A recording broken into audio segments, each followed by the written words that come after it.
Welcome to First Unitarian Society of Minneapolis, the birthplace of Congregational Humanism. We carry on that tradition of free thought today, dedicated to promoting a free search for truth, meaning, and justice. Our web address is firstunitarian.org. I'm David Breeden, Senior Minister. Welcome.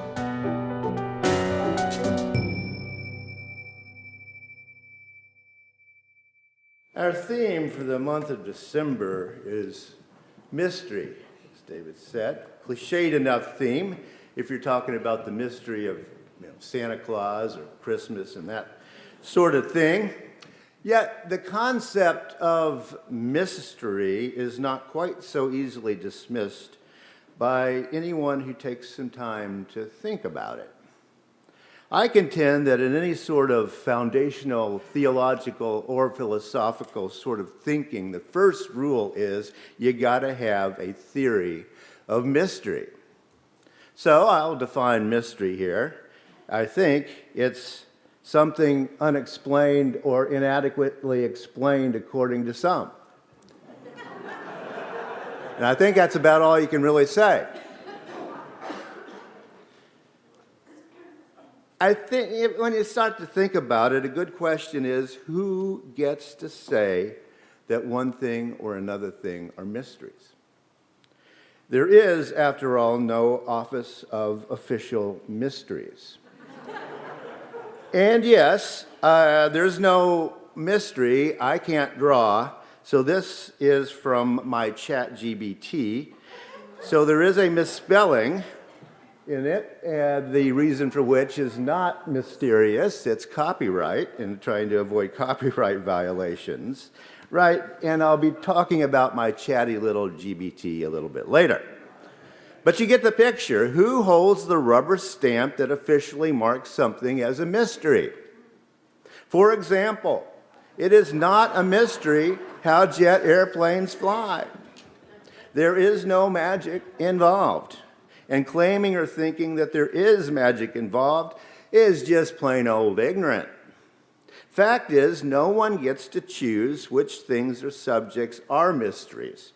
The designation is, if you will, a communal decision based on worldwide information. Worldwide information being one of the main things I want to talk about today. So, let's think about some agreed upon mysteries. How about cosmology? Mysteries include dark matter, dark energy, what the Big Bang actually looked like, and stuff like, multiverses and things like that. Now, I love this. It's a really cool mystery to reflect on, that we can only perceive 5% of total reality. Now, I don't understand even the most basic questions involved with this. I don't even know enough to have an opinion about this, frankly. But you know what? I can write a poem about it. So, oh, dark matter, where do you be? How come you're there? And why can't we see you?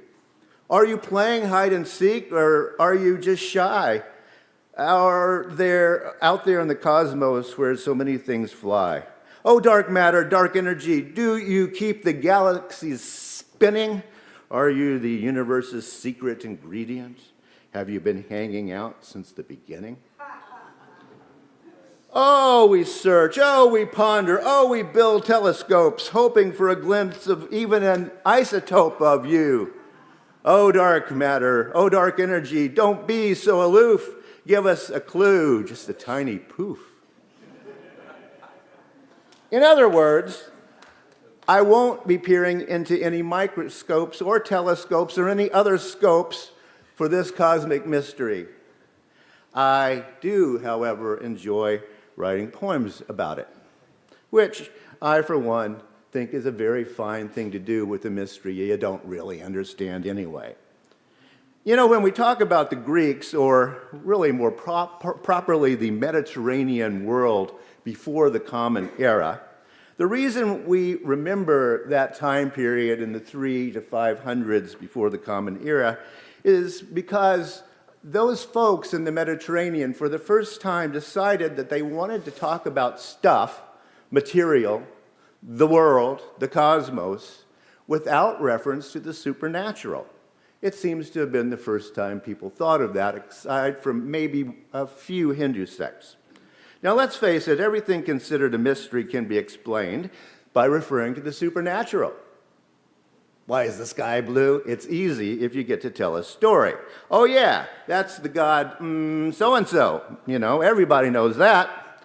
With supernatural explanations, nothing has to be mysterious. But what about that natural world that people began to look at? There is where mystery arises. What is the true nature of time? Now, that's a mystery for you. It bringeth and it taketh away, as the King James Version of the Bible would tell us.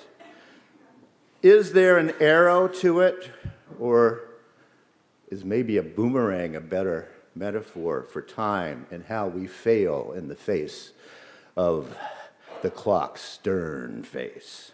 Let's look at the work of a more sophisticated poet than I am, Wallace Stevens. Now, in his poem Sunday Morning, he wants to think about this mystery of time.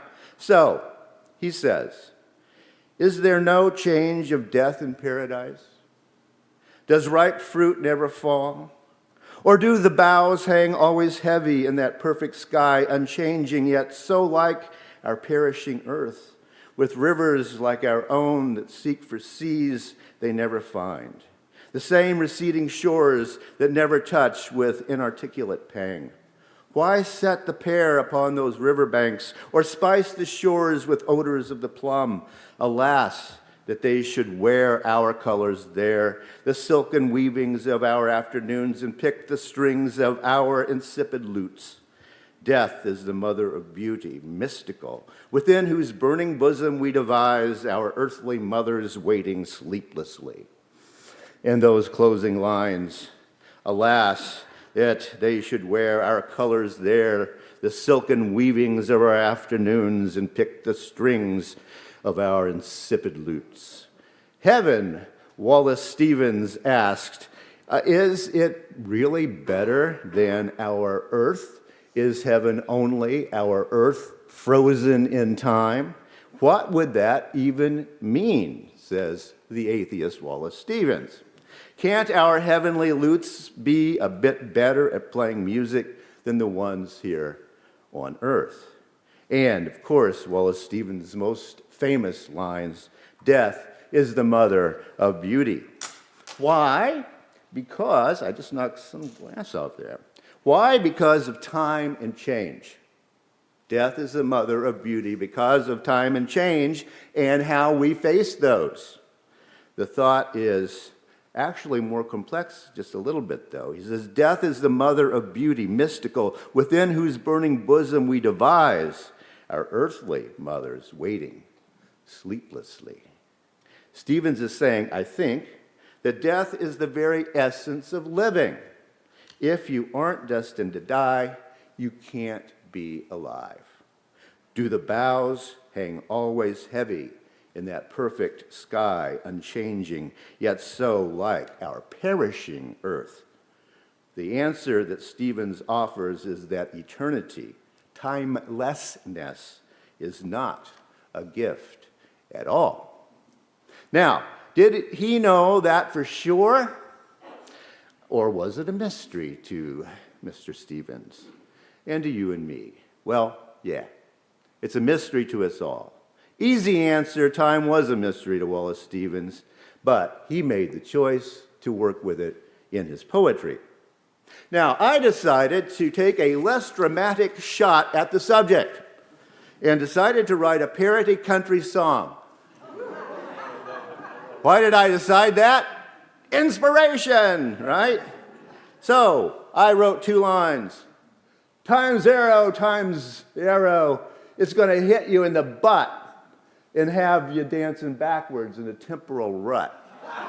Now I wrote the first 2 of those lines, and It's exactly like the great poetic trope, "At my back I always hear time's winged chariot hurrying near," except mine's a little more folky than that. It's going to hit you in the butt. Anyway, I put those two lines into my ChatGPT, and I told it I was writing a parody country song, and respond, and my good buddy Chatty the GBT said, "And have you dancing backwards in a temporal rut." It invented that particular bit.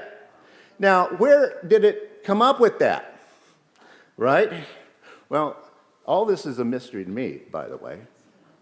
And so I went on with the parody country song, "Time zero, it's going to hit you in the butt and have you dancing backwards in a temporal rut. Time zero, spinning round and round. Yesterday's done tomorrow, but today can't be found." Well, okay, it ain't that good. But you get the idea. Dave Lessler and I you could do the washboard with that, and we could do a country song, right? We could handle that. Thankfully, for me anyway, as a poet, mysteries just don't stop, do they? We can just keep working on things. What is human consciousness? Will artificial intelligence take over from flesh and blood poets? The prophet is already not a motive anyway. I mean, I gotta admit that my chat generative pre-trained transformer, I looked it up. The machine won't tell you that, did you?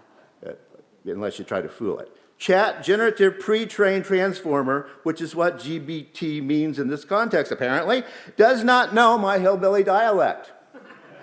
So there you go. But it does have a pretty good, almost wicked sense of humor, I think. So there are mysteries everywhere. But are we scared? Or do we have some good fun with this? Anthropology, astronomy, astrophysics, physics, psychology, medicine, law, philosophy, mathematics. There's mysteries for everybody. We've got plenty of them. And for we artist types who don't get into scopes, well, we've got cuisine and we've got music, we've got zines, poems, dance, art, and all sorts of things to do because mystery is quite beautiful. So I typed this good into my chatty GBT, and I ask it to write a verse. So here we go. We are curious creatures, and snoopy ones too. Strange, awkward primates, often without a clue, yet we put pen or brush to a mysterious space, and out comes beauty and grace. And you know the weird thing about this poem that I typed in? ChatGPT failed me. It came up with just kind of rhymed doggerel. So, oh well, that's mysterious too. Sometimes it fails. But let's think about all of this for a moment. If my contention is correct, mystery and curiosity are driving forces in the arts and the sciences, and honestly, in just about everything we human beings do. But here's the thing. The mystery of dark matter is interesting, but remote for most of us. It's an academic thought. But what about mysteries that we do not understand, but we have to live with anyway? Questions such as, is there a self? Is there an authentic self? What does authentic even mean? Because, as a matter of fact, authenticity is Merriam-Webster's 2023 word of the year. Lots of people are thinking about what authenticity means, and there are lots of opinions going on nowadays with AI all around us. The mystery has become how to tell if something is real. But then there's the counter-argument, a headline reading, "Authenticity is a sham." Authenticity is a sham? That's harsh. So I decided to go to my mysterious chatty buddy GBT to talk about this question. And I typed a start to a poem. Give me the next two lines. And I wrote, am I authentic or merely real? I don't know what that means, but sure, says my chat GBT. Here's a continuation of your poem. Am I authentic or merely real? Is this existence mine to feel or just a role I unconsciously steal? Now, it wrote those 4 lines. Okay, that's weird. So I wrote the next verse. Can I know that I'm really real? To which the response is absolutely. Here's the next verse of your poem. Can I know that I'm really real, or is certainty just an ideal in a world constantly on the surreal reel? At that point, I decided to take some poetic license and I rewrote my little poem, Authenticity and the Real. Who can pass that up? So my poem, or is it? Am I authentic or merely real? Is this existence mine, or just a role I steal unconsciously as I wander endless hallways of surrealistic reels? Now, it's not a particularly good poem, but here's a question. Is it a real poem? I mean, I could print it out and send it to a magazine. It might even get published. It's real. It's a thing. But is it authentic? That's a mystery. You have perhaps anticipated my next move. I asked the real GBT what authentic means. So my real GBT told me what authentic means. In essence, authentic denotes a quality of being true, genuine, and not counterfeit or artificial, whether it's in reference to objects, experiences, or personal identity and actions. This definition contrasts true and genuine with counterfeit and artificial. Is my poem written with my writing buddy Chatty GBT counterfeit or artificial? So I typed this. Rewrite this poem in the manner of American poet Emily Dickinson, I told Chatty. And I got this. In the style of Emily Dickinson, said my machine, known for her unique and unconventional use of punctuation, capitalization, and introspective themes, the poem might be reimagined as Authenticity, a query. Am I myself or merely true? Is it mine to pursue or but a part unwittingly took in life's vast, unauthored book? Do I but steal without a thought as through strange, endless halls I'm brought where reality and dreams entwine on the surrealistic wheel of time? No, wait a minute. That poem is almost good. And it's a pretty good fake of Emily Dickinson, if you know Emily Dickinson's work. Okay, now I couldn't leave this alone, so I had to turn it back into a contemporary-looking poem, so I rewrote the whole thing myself, the authentic me, and here's what I came up with. Authenticity, query. Am I myself or merely true? This life, is it mine or but an unwitting part in life's vast, unauthored book?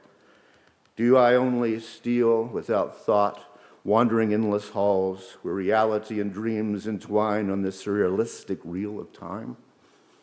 Not great, not bad, it's a first draft. But is it real? Is it partially real? Is it kind of fake or all fake? It's a mystery to me, anyway. And I think each of us are going to have to decide for ourselves while we're going to deal with this one. I, for one, enjoy the fact that I can do this with my laptop computer. It's pretty cool. For me, anyway, recent developments in AI bring us closer to the dream of a free flow of information. The fluidity of information, if you will, strengthens our ability to share our free thought with the world that needs free thought today. But is it authentic? That remains an immediate and pressing mystery for us all. Is any of the poetry I've discussed today, besides Wallace Stevens, really, really real? And what was the great mystery of the self that I was talking about? I want to look at a quote from the great priest and author Thomas Merton, who died in 1968. He once wrote, "In an age where there is much talk about being yourself, I reserve to myself the right to forget about being myself, since, in any case, there is very little chance of me being anybody else. Rather, it seems to me that when one is too intent on being himself, he runs the risk of impersonating a shadow." That's pretty smart when you stop and think about it. Think about the stories that go on in our culture that we listen to all the time. Moses. Okay, think about Moses for a moment. Moses spent 40 years in the desert in order to find himself, I guess, something. Jesus spent 40 days in the desert to find himself. 40 years, 40 days, okay? Now, I bet there's a guru out there right now I can find on YouTube who will promise me to find myself in 40 minutes. What do you want to bet? But there's no mystery here, is it? Not really. These are the stories in our culture that we tell ourselves, and we think they mean something. Moses spent 40 years in the desert to build a nation. That's what the good book tells us. Jesus spent 40 days in the desert to create himself. Now, I have to wonder, is the difference there a failure of ambition? But then again, the nation that Moses built and the worldwide conversion of humanity to Christianity, neither of those have worked out all that well, have they? Time is telling us there have been some confusions and mistakes. The 19th century writer Oscar Wilde called Jesus the first individualist. But we see where individualism has taken our culture. There's no mystery about that. The mystery's deeper. It's about finding personal meaning and purpose within the larger social and political worlds that we inhabit. That's where ourselves, if there is one, must be today. So I'll leave you with a mystery to ponder. It's one of my favorite quotes. It's by Wei Wu Wei, which is the pen name for the British Taoist Terence Gray. He wrote this: "Why are you unhappy? Because 99.9% of everything you think and of everything you do is for yourself. And there isn't one." Talk about a mystery.